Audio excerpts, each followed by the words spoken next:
La era de hielo fue muchísimo más aterradora de lo que piensas para no perder la racha.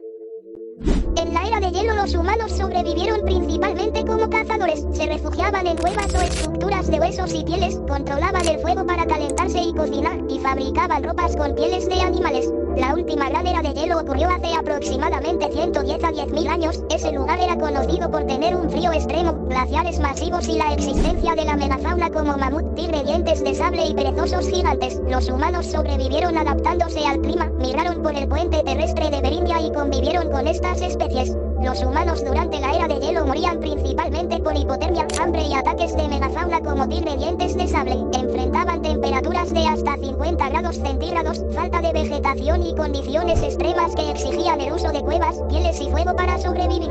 En esas épocas sobrevivir era extremadamente difícil, los humanos tuvieron que pasar por muchas cosas para poder sobrevivir y gracias a ellos es que hoy en día estamos vivos.